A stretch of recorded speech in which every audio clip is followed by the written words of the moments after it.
there is a story about how Shiva opened his third eye. In India, there is a god of love and lust called Kamadeva.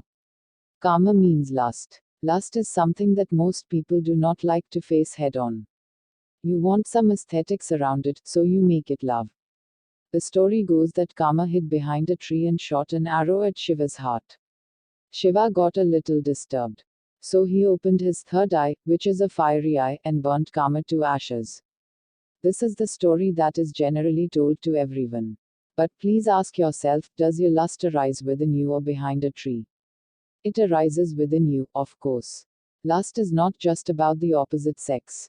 Every desire is lust, whether it is for sexuality, power, or position. Lust essentially means there is a sense of incompleteness within you, a longing for something that makes you feel, if I don't have that, I am not complete. Based on this, the story of Shiva and Kama has a yogic dimension to it. Shiva was working towards yoga, which means he was not just working towards being complete, but towards being limitless. Shiva opened his third eye and saw Kama, his own lust, coming up and burnt it. Ash slowly oozed out of his body, showing that everything within was laid to rest for good. By opening up the third eye, he perceived a dimension within himself which is beyond the physical, and all the compulsions of the physical dropped away. What is Shiva's third eye? The third eye refers to an eye which can see that which is not physical. If you look at your hand, you can see it because it stops and reflects light. You cannot see the air because it does not stop light. But if there was a little smoke in the air, you would be able to see it because you can see only that which stops light. You cannot see anything that allows light to pass through.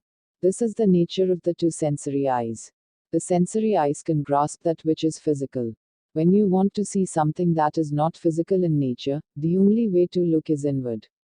When we refer to the third eye, we are symbolically talking about seeing something that the two sensory eyes cannot see. The sensory eyes are outward oriented. The third eye is to see your interiority, the nature of yourself and your existence. It is not some extra appendage or crack in your forehead. That dimension of perception through which one can perceive that which is beyond the physical is referred to as the third eye. Another aspect is that the sensory eyes are deeply contaminated by karma. Karma means the residual memory of past actions. Everything that you see is influenced by this karmic memory. You cannot help it. If you look at someone, you will think, he is nice, he is not nice, he is good, he is bad. You will not be able to see anything the way it is because the karmic memory influences this vision and your ability to see. It will only show you everything the way your karma is, the way your past memories are. To be able to see everything just the way it is, an eye of deeper penetration which is unsullied by memory has to be opened up.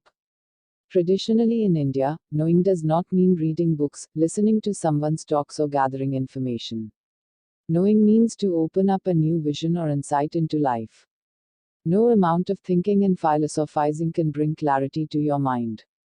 The logical clarity that you create can easily be distorted. Difficult situations can throw it completely into turmoil.